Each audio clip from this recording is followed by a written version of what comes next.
Bom, e para falar sobre este conflito, né, mais uma vez vamos conversar com o jornalista da Gazeta do Povo, Luiz Kawaguchi. Kawaguchi, boa noite, seja bem-vindo. Olá, boa noite, é sempre um prazer estar aqui com vocês. Prazer é nosso. Bom, Kawa, vamos lá. A nova ofensiva russa no leste da Ucrânia está aumentando. Moscou está perdendo mais de 820 soldados por dia no campo de batalha. Esse é o maior índice de baixas desde os primeiros dias da invasão, há cerca de um ano. Kawa, explica pra gente por que o número de militares russos atingidos está subindo tanto nos últimos dias. Exatamente, porque começou uma nova ofensiva russa contra os ucranianos no leste, na região de Donbás. Existe essa ofensiva já vinha sendo prevista aí pelo menos desde dezembro, mas acreditava-se que os russos esperariam o fim do inverno para poder ter mais mobilidade.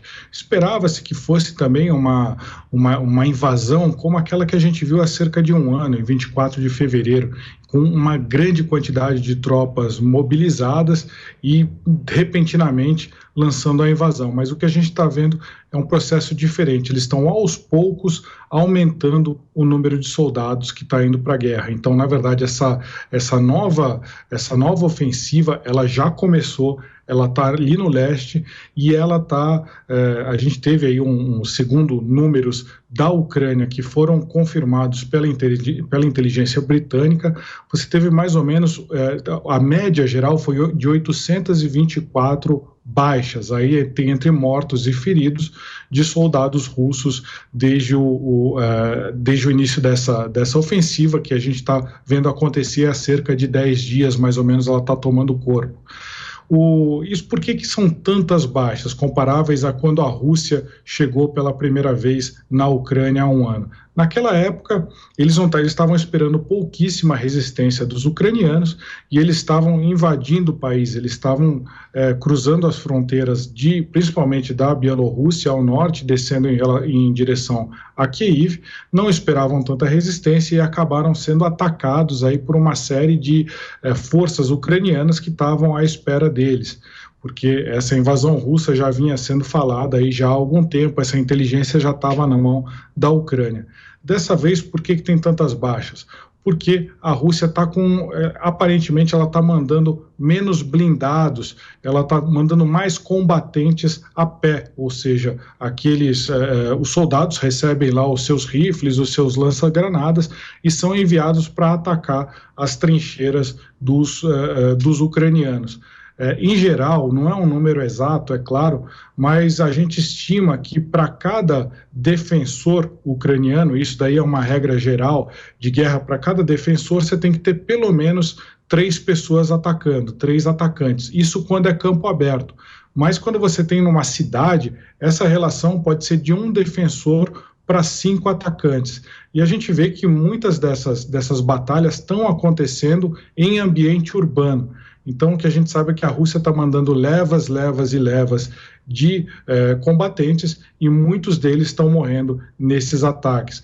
Os analistas ocidentais eles estão dizendo que é muito provável que a Rússia queira apresentar um ganho real na região ali de Donbás quando a guerra completar um ano. É muito simbólico para a Rússia esse tipo de propaganda, quando tem efemérides, quando tem aniversários, o aniversário da invasão da Ucrânia, eles provavelmente gostariam de apresentar um resultado para o seu público interno, como tomando alguma cidade importante ali na região do Donbás, que é a região do leste, a mais cobiçada pelos russos nesse momento. Ô, Cal, a gente sabe que os russos já usaram algumas estratégias, né, aí de ataque, inclusive atacar bases energéticas, enfim. Qual é o principal objetivo dos russos neste momento, a intenção deles agora? Nesse momento é a cidade de Bakhmut e o seu entorno, cerca de 50 quilômetros em volta dessa cidade. Era uma cidade que ela separa principalmente ali a região norte da província de Donetsk, que o telespectador já deve ter ouvido bastante esse nome desde o início da cobertura da guerra.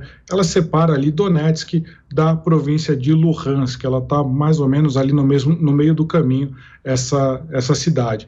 E os russos estão querendo a qualquer custo tomar essa cidade, porque eles estão tentando isso desde junho do ano passado e não estão conseguindo. Então parece que virou questão de honra. Quando fizer um ano de guerra, eles têm que apresentar como ganham para o seu público interno, para o Vladimir Putin conseguir fazer a sua propaganda, a queda de Bakhmut. Eles já tomaram diversas cidades ali no entorno, isso é verdade, isso é um dos indícios de que essa ofensiva já começou e está cada vez pegando uma escala maior. Mas eles ainda não tomaram essa cidade, era uma cidade que tinha cerca de 70 mil habitantes e agora tem só 5 mil habitantes. Então tem poucas pessoas que não saíram porque estão com dificuldade de se locomover e outras porque são pró-Rússia e estão esperando as tropas russas chegarem e invadirem a cidade. Eu estive lá em dezembro, a cidade já estava muito destruída, prédios cortados ao meio, o estádio de esportes que eles têm, que é o maior da região, estava completamente destruído, e você tinha o barulho de artilharia assim toda hora, não parava em nenhum momento, crateras de artilharia e de mísseis, com mais de algumas chegando até quase 5, 8 metros de profundidade, muito grandes. E para chegar nessa cidade tem 3 estradas só. A Rússia já tomou 2 dessas 3 estradas e toda a rota de fuga está sendo bombardeada incessantemente. A última estrada que sobrou está sendo bombardeada. Eu lembro quando eu fui para lá, ela já era bombardeada, então você ia dentro do carro, você sentia o impacto das explosões, mas à distância, não elas colocando destroços, elas oferecendo perigo, mas você sentia o impacto das explosões à distância só de dirigir pela cidade. E agora está muito pior.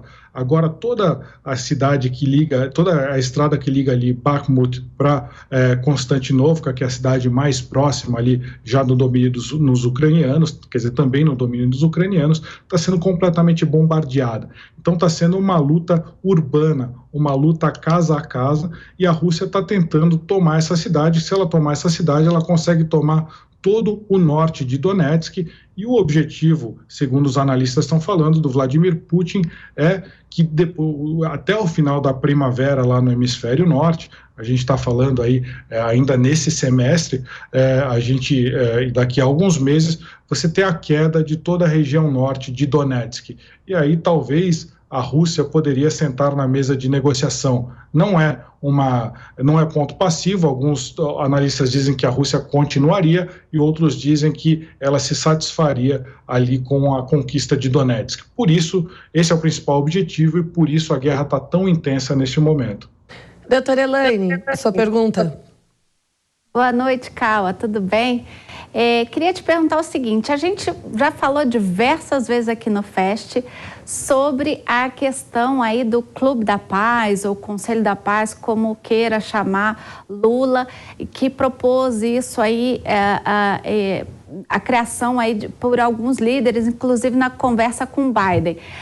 Quando conversamos aqui algumas vezes, né, Cal, a gente falou dessa possibilidade de ser praticamente intangível, ou seja, não sair do papel. Só que esse final de semana eu li que alguns líderes europeus começaram a simpatizar com a ideia de Lula. Você acha que isso vai sair do papel? Eu acho que não. Eu acho que quando o Lula foi visitar o Biden, ele propôs essa questão do Clube da Paz. E a gente lembra que em nenhum momento, pelo menos da reunião pública do Lula com o Biden expressou qualquer apoio a esse pretenso Clube da Paz. Pode ser, a gente não pode descartar que tenha acontecido a portas fechadas, mas o Biden não deu não deu um apoio consistente. Eles falaram mais sobre democracia, sobre invasão ao Capitólio, invasão ao Congresso. O Biden falou muito mal do ex-presidente, o Lula falou muito mal do ex-presidente Jair Bolsonaro, mas o Biden pediu para o Lula falou, Lula, já que vocês não vão mandar armas, a gente lembra que a Ucrânia está pedindo armas para o Brasil, está pedindo armas de defesa antiaérea já desde de abril do ano passado, e o Lula já falou, agora quando assumiu, falou que não vai mandar essas munições, na verdade são munições, não as armas como um todo, e aí o Biden falou, já que vocês não vão mandar estou interpretando, claro, mas já que vocês não vão mandar as munições, precisa declarar aí dar uma declaração pública aí contra a Rússia, e o Lula não quer fazer isso.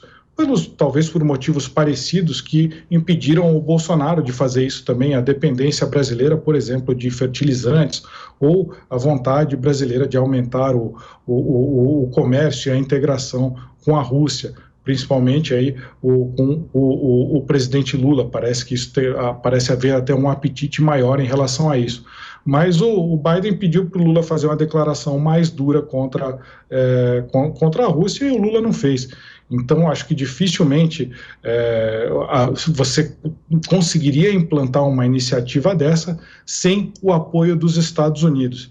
E um processo de paz agora não é uma coisa realista, porque tem o início de uma ofensiva russa. É praticamente impossível que o presidente Putin decida negociar a paz antes dele conseguir tirar ao máximo dessa nova ofensiva. Pode ser que depois, se ele conquistar uma quantidade de territórios que o satisfaça, ele possa até sentar na mesa de negociação. Mas acho muito difícil que isso seja uma repercussão do que o Lula falou. Talvez o Lula tenha até algum capital político para falar de meio ambiente, mas para falar de guerra, a relevância, a força política que o Lula falou na entrevista coletiva quando saiu do encontro com Biden, ela é muito pequena. Talvez ele esteja falando mais para o público interno do Brasil, que não entende de geopolítica, ou para pessoas que talvez não entendam de geopolítica, mas a capacidade do Brasil de apitar nesse tipo de conflito é mínima. E o think tank americano, o Instituto de Estudos da Guerra, detectou também um aumento da guerra de informações por parte dos russos. Kawa, qual é o objetivo dessa guerra de propaganda no momento? Exatamente, eles detectaram um aumento dessa propaganda, principalmente aí em internet, e eles estão querendo dizer, tem alguns objetivos básicos.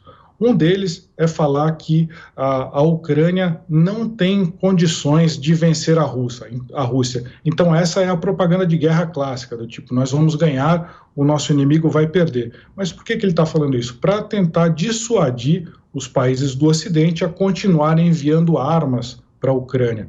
O principal eixo de equilíbrio da Ucrânia, o principal fator que mantém a Ucrânia na guerra hoje em dia é o apoio justamente do Ocidente.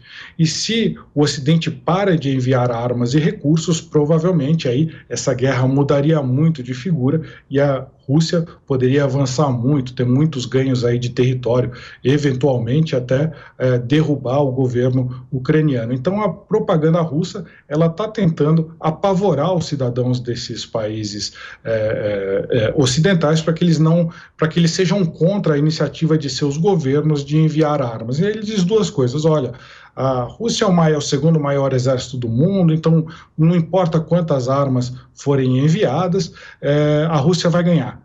Não é bem assim. Ou então a Rússia vai ganhar porque ela tem armas nucleares, então de qualquer jeito ela vai ganhar, não adianta vocês enviarem armas. É mais ou menos esse o caráter da propaganda, mas a gente lembra que em outros conflitos, grandes potências nucleares perderam guerras, mesmo tendo armamentos nucleares, como, por exemplo, a guerra do Vietnã, que os Estados Unidos perdeu, ou a guerra no Afeganistão, que a União Soviética perdeu, mesmo tendo armas nucleares. Então, é pura propaganda.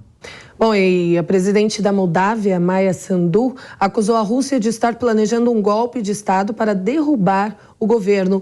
Bom, Kawa, a Moldávia pode ser usada pelo Kremlin para lançar ataques contra a Ucrânia e fazer a guerra se espalhar ainda mais?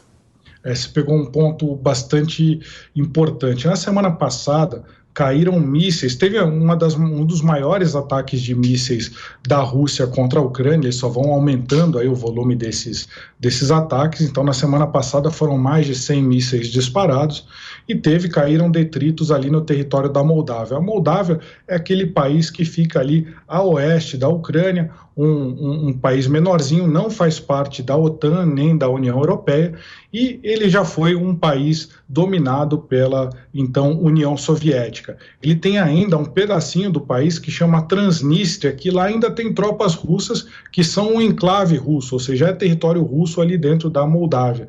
Então, o que a presidência da Moldávia está falando é que eles detectaram uma série de atividades que a gente chama os boinas verdes, são as forças especiais, ou seja, seriam, segundo a Moldávia, aí, combatentes russos que eles entram disfarçados no território da Moldávia e tentam criar movimentos de revolta, tentam recrutar apoiadores. Para quê? Para tentar derrubar o governo da Moldávia. A Moldávia, nesse momento, ela está tentando fazer parte da União Europeia, assim como a Ucrânia.